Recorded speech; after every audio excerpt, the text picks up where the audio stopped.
নমস্কার, সুস্মিতা ইজি রেসিপিতে সকলকে স্বাগত। আজকে আমার রেসিপি হচ্ছে ছোলার ধোকা। তো আশা করি সকলকে আমার এই রেসিপিটা ভালো লাগবে। তো চলুন দেখে নিন আমি কীভাবে এই ছোলার ধোকা বানাই। প্রথমে এখানে 3 চামচ মতন পোস্ত আর কয়েকটা কাজু নিয়ে আমি জল দিয়ে ভালো করে ভিজিয়ে রেখে দিলাম।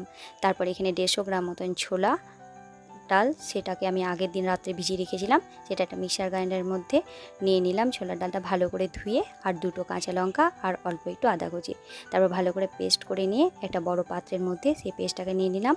আর অল্প একটু হলুদ আর স্বাদ মতন একটু লবণ দিলাম আর অল্প একটু চিনি। তারপর বেশ ভালো করে ফেটে নিলাম। তবে হ্যাঁ, ছোলার ডালটা বাটার সময় আপনারা একটুও জল দেবেন না, জল দিলে কিন্তু বেশি ঢিলে হয়ে যাবে। তো এইভাবে আমি 5 মিনিট মতন ভালো করে ফেটিয়ে নেব। যত ভালো আপনারা ফেটাবেন ধোকাগুলো কিন্তু তত নরম হবে আর খেতেও খুব ভালো লাগবে। তো এইভাবে আমার 5 মিনিট মতন ফাটানো হয়ে গেল। এবার আমি একটা কড়াইয়ের মধ্যে সর্ষের তেল দিলাম। আর এই রান্নাটা আমি সর্ষের তেলেই করব। তো সর্ষের তেলটাকে আমি কড়াইয়ের চারপাশটা এভাবে বুলিয়ে নিলাম। তারপর এখানে অল্প একটু হিং দিলাম আর দিয়ে দিলাম অল্প একটু কালো জিরে। তারপর যে পেস্টটা করে রেখেছিলাম সেই পেস্টটা এই কড়াইয়ের মধ্যে দিয়ে দেব। তারপর খুন্তির সাহায্যে আমি বেশ ভালো করে নাড়াচাড়া করে নেব। তবে আঁচটা একটু কম থাকবে, না তো তলায় কিন্তু ধরে যাবে।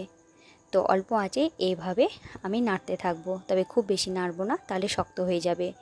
তো একটু যখন শক্ত হয়ে আসবে সেই অবস্থাতে আমরা নামিয়ে দেব আর কড়াই একটা থালের মধ্যে তেল বুলিয়ে নেব। তারপর এইভাবে গরম অবস্থাতেই কিন্তু এইভাবে চারিদিকে ছড়িয়ে দিতে হবে। তো আমি একটা স্প্যাচুলার সাহায্যে করেছি, আপনারা যদি ভাবেন হাতে সাহায্যে করব বা খুন্তি দিয়ে করব তাও করতে পারেন।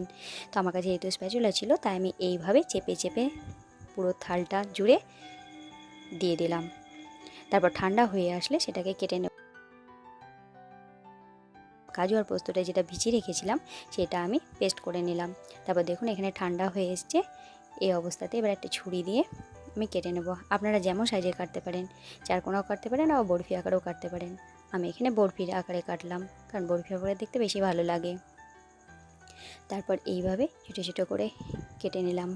কাটার পর দেখাচ্ছি যে আমার ধোকাগুলো কেমন হয়েছে। তো দেখুন এরকম হয়েছে। আমি খুব মোটাও করিনি আবার খুব পাতলাও করিনি, এটা মিডিয়াম সাইজ মতন রেখেছি। তারপর একটা কড়াইয়ের মধ্যে সর্ষের তেল নিলাম। একটু বেশি করেই নেব সর্ষের তেলটা, কারণ এই ধোকাগুলো ভাজতে হবে, না ভাজলে কিন্তু খেতে ভালো লাগে না।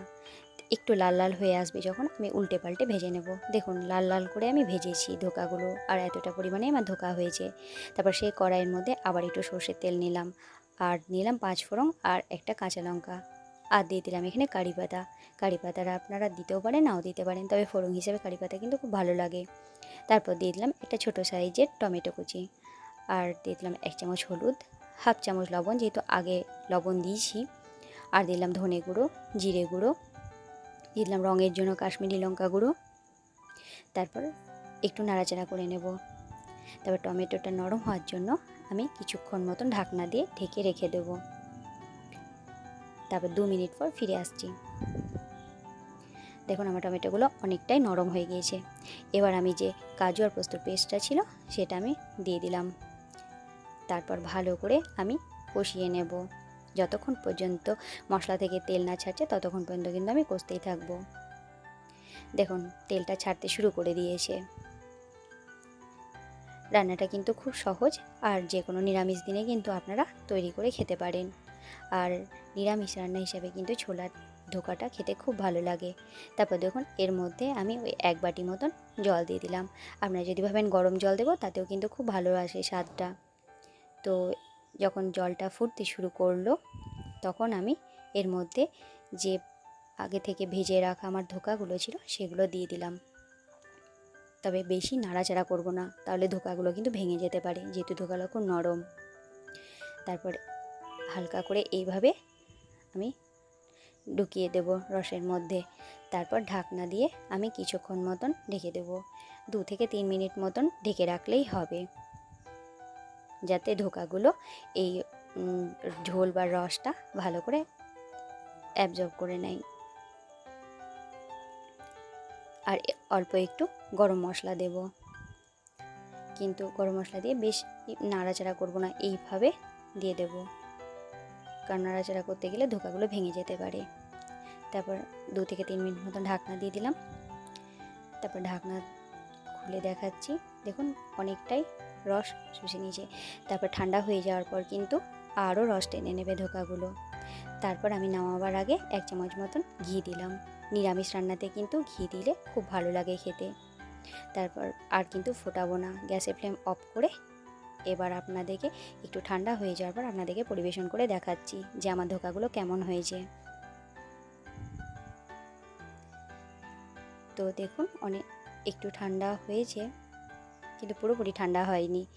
তো এইভাবে আমি আপনাদেরকে প্লেটে তুলে দেখাচ্ছি যে দেখুন আমার ধোকাগুলো কি সুন্দর হয়েছে, আর কালারটাও খুব সুন্দর এসছে।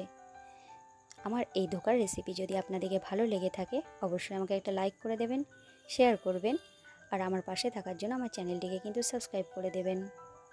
আর আমার এই রেসিপিটা দেখার জন্য আপনাদেরকে অনেক অনেক ধন্যবাদ। আবারও আমি একটা নতুন রেসিপি নিয়ে আপনাদের কাছে হাজির হব।